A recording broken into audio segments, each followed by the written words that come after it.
Leak, 1 second 10 second, अगर हमको री एग्जाम करना है तो वो निर्णय आज हम ले रहे हैं तो हम जल्दी कर पाएंगे।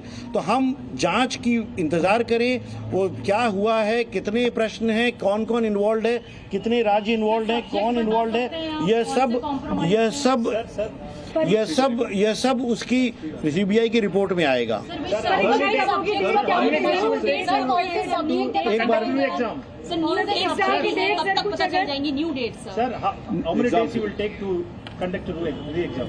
अभी मैं अपनी टीम के साथ बैठ करके वही तय करने का प्रयास कर रहा हूं। जब मुझे बताया इन लोगों ने कि आप सब यहां इंतजार कर रहे हो, तो मुझे लगा आपकी भी बहुत महत्वपूर्ण भूमिका होती है। इनफैक्ट परीक्षा के पहले जो हमने तमाम कई स्कैमर्स के ऊपर कार्रवाई की, उसकी इनपुट हमें मीडिया से भी मिली। तो मीडिया एक बहुत सशक्त माध्यम है इस तरह के जो अनैतिक कार्य करते हैं, जो एंटी सोशल एलिमेंट्स हैं, जो बच्चों के भविष्य के साथ खिलवाड़ करते हैं, उसको रोकने के लिए। तो जैसे ही इन्होंने बताया, मैंने बोला मैं चल के आपसे एक साथ बात करूंगा। पहले मैंने बोला कि सबको ऊपर ही बुला लो, बट फिर ये कहा कि नहीं, वहाँ सेटअप इतना नहीं हो पाएगा, यहीं चलते हैं।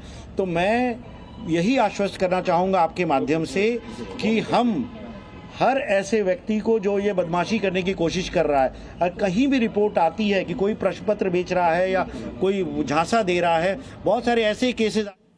अनमोल पवार जी, देखिए, Rajasthan eligibility exam for teachers paper leak, Haryana police constable paper leak, Himachal Pradesh police constable paper leak, railway recruitment board group D paper leak, Orissa eligibility test, पिछले 10 साल में 90 पेपर लीक हुए हैं। और भारतीय जनता पार्टी इन सबको संरक्षण देती है। और ऐसा मैं क्यों कह रहा हूं, 21 अगस्त 2014 को पुलिस अधीक्षक उत्तर प्रदेश ने लेटर लिखा कि एसबीएसपी, एनडीए के घटक दल, भारतीय जनता पार्टी के सहयोगी, उनके जो विधायक रहे हैं 2017 से 22, बेदी राम, वो वीडियो पे ऑन रिकॉर्ड कह रहे हैं इंडिया टुडे के स्टिंग में, कह रहे हैं कि जी मैं पेपर लीक का सबसे बड़ा माफिया हूं, आज तक उन पे कोई कार्रवाई नहीं हुई। राजशेखर रेड्डी, इन्हीं की पार्टी के सदस्य, तेलंगाना में जो पेपर लीक में शामिल थे। किंग पिन नीट के 2024 के पेपर लीक के संजीव मुखिया, जिसके खिलाफ चार्जशीट भी दाखिल नहीं हुई। भारतीय जनता पार्टी कान खोल के सुन ले, इस देश की जेनजी को ना ललकारो मत, देश की जेनजी को इतने अत्याचार मत करो।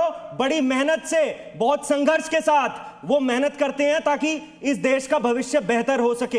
आप उनका आत्मविश्वास तोड़ रहे हो, आप उनका मनोबल तोड़ रहे हो, और आप ऐसे अपराधियों को संरक्षण दे रहे हो। आज भारतीय जनता पार्टी का कोई प्रवक्ता यहां मौजूद नहीं है ये जवाब देने के लिए उन 22 लाख युवाओं को कि आखिर उनका भविष्य गर्त में क्यों डाला गया, उनके भविष्य के साथ क्यों खेला गया, उन मां बाप के सपनों का क्या होगा, उन बच्चों के सपनों का क्या होगा। जवाब दें आज भारतीय जनता पार्टी के प्रवक्ता, बताएं क्यों नहीं आए। नवीन जी, स्टूडेंट्स का गुस्सा वाजिब है।